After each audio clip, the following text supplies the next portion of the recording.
on va passer à une nouvelle interview. Nous accueillons cette fois Alexandre Desbiens qui vient nous parler de Pépite Etena. Tout à fait. Bonjour Virginie, bonjour Pasquine. Alors, qui es-tu et que fais-tu au sein de Pépite Etena? Je m'appelle Alexandre et donc effectivement j'ai une double casquette pour le pôle Pépite Etena. La première en tant que chargé de mission, donc concrètement l'accompagnement finalement de nos étudiants entrepreneurs pour le pôle.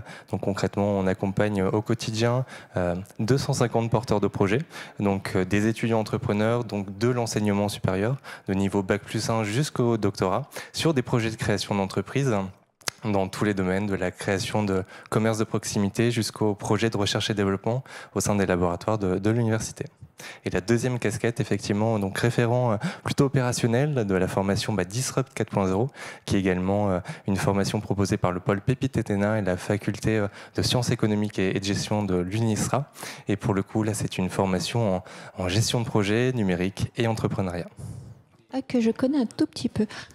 Tout à fait, Virginie. Effectivement, Virginie nous accompagne depuis maintenant 4 ans. Non, 2 ans. 2 ans sur effectivement la partie coaching, puisque la particularité pour cette promotion-là, c'est 2 jours de cours et 3 jours de collaboration avec des entreprises du territoire.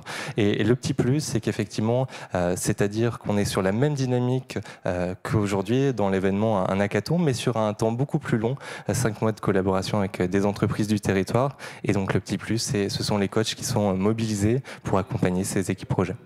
Alors moi qui connais un peu moins bien le processus de Disrupt Campus, comment il s'appelle déjà ?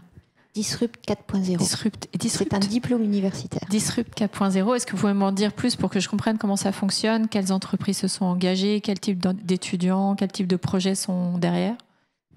Alors tout à fait, écoute... En fait, c'est avant tout une formation en management de l'innovation qui est du coup axée sur 3 piliers. La gestion de projet, le numérique et l'entrepreneuriat. On touche principalement des étudiants de niveau M1, M2 et doctorat pour justement aller chercher une double compétence avant leur insertion professionnelle ou la poursuite vers la création d'entreprise. Et dans ce cadre-là, Virginie, tu interviens quand ? Alors, à différents moments, on a fait le planning fin août avec Alexandre. J'interviens de 2 façons, c'est-à-dire que je suis coach d'une des équipes projet, c'est-à-dire que je les rencontre 1 fois par semaine. C'est un petit peu la même chose que ce que font les coachs sur le hackathon ce week-end, mais sur un temps plus long, puisque le projet là dure 5 mois, mais on passe globalement à peu près par les mêmes étapes. Et mon autre type d'intervention, elle est peut-être un peu plus classique, même si on ne peut pas dire que ce soit vraiment un cours, parce que c'est sur un mode très interactif. J'interviens sur différents éléments de la transformation numérique des entreprises. J'interviens sur le business model, sur le business plan, j'interviens sur les ressources humaines dans la transformation numérique, sur l'expérience client, expérience collaborateur, enfin tous des éléments qui sont aussi abordés dans le cadre d'un hackathon comme le HIC. Alors je continue, je suis un peu curieuse. Les étudiants qui vont chez Pépite, ils viennent pourquoi et à quoi ils s'attendent et comment est-ce qu'ils postulent et comment ça fonctionne ? Alors effectivement, les étudiants qui se tournent vers le pôle Pépite Etena ont avant tout une idée de création d'entreprise. Donc ils ont envie de se challenger autour d'un projet entrepreneurial et pour ça, ils peuvent candidater sur la plateforme nationale de l'étudiant entrepreneur et donc remplir un dossier avec leur profil, leur projet et ensuite affecter au pôle Pépite Etena pour être accompagnés par nos équipes.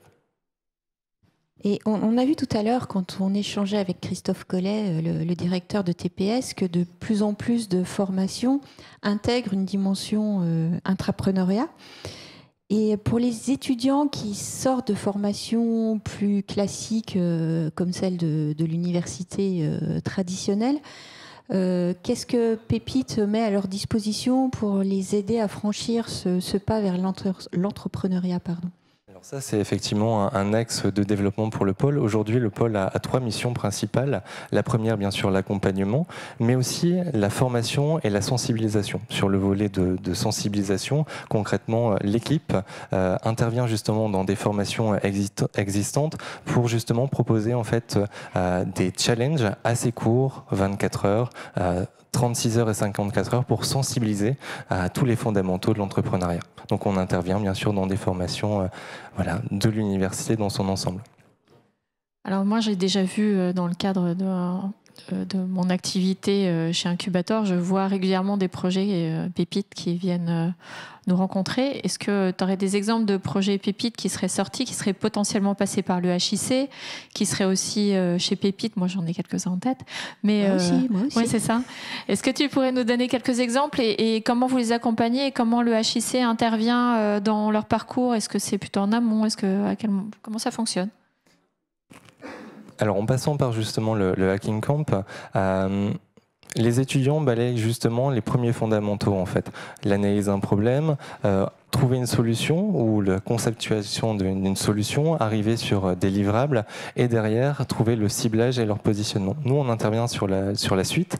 Effectivement, ça rebalaye. En fait, on a 2 parcours d'accompagnement, émergence et starter. Sur émergence, effectivement, ce sont 4 ateliers qui permettent de rebalayer, apporter des livrables dans la continuité du Hacking Camp. Et sur le parcours starter, là, c'est un accompagnement plutôt avec beaucoup plus de proximité pendant 4 mois, avec des experts, du mentorat, pour justement transformer en fait le projet entrepreneurial juste vers la conquête de premiers clients.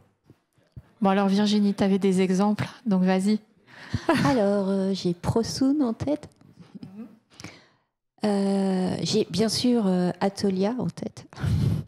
Ils étaient pépites? Ah, ils étaient pépites, à fond. Ah, je savais pas. Ils étaient pépites dès 2015. Ouais. D'accord. À toi? Moi j'ai Orizae. Oui, bien sûr. Ils sont aussi passés par le HIC. Et effectivement, et c'est intéressant en fait de voir tout l'écosystème et de voir comment on arrive à vraiment réussir à travailler ensemble et à faire en sorte que de l'amorce qui peut être une idée, mais même le HIC peut intervenir au milieu.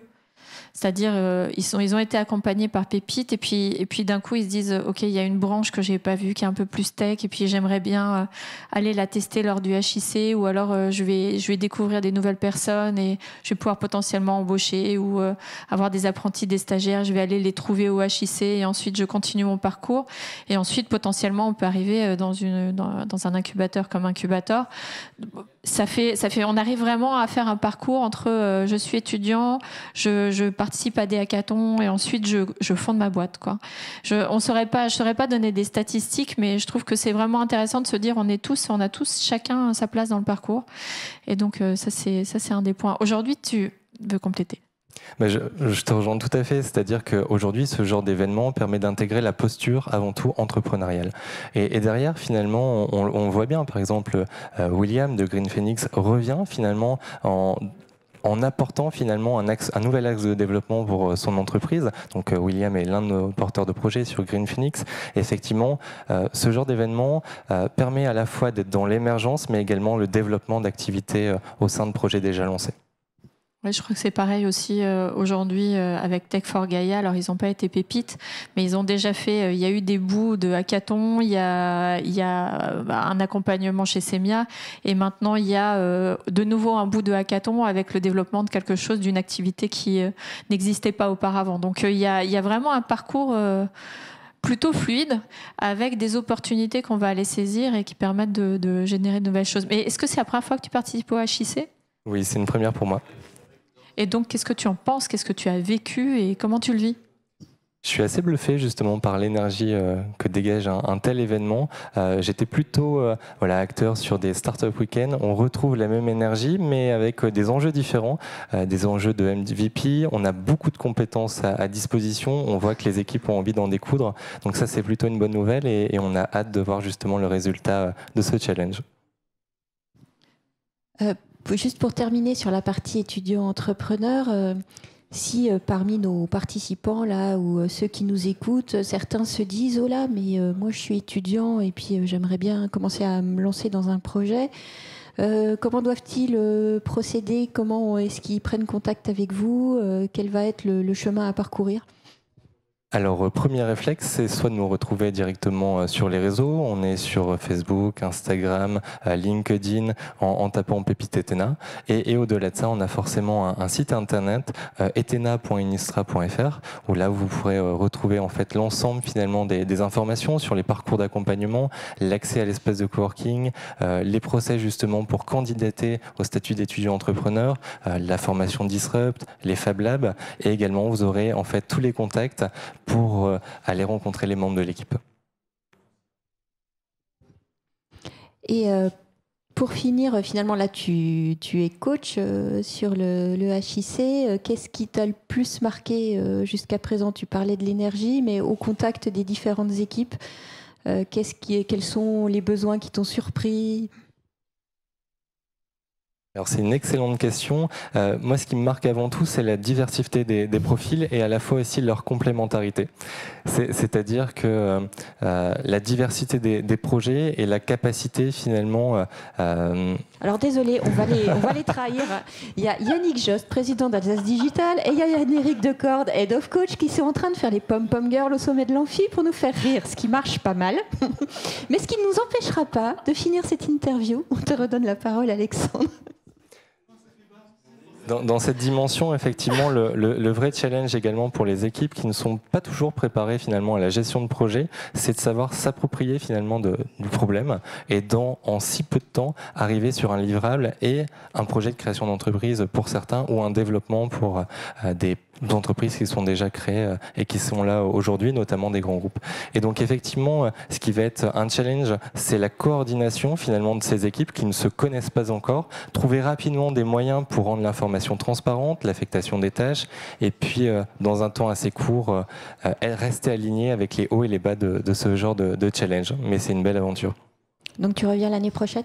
Avec plaisir. Ok, nous je sais qu'on se reverra bien avant l'année prochaine. Mais en tout cas, merci de ta disponibilité, que ce soit pour le HIC ou pour cette interview. Et puis à très bientôt. À très vite, merci à vous deux.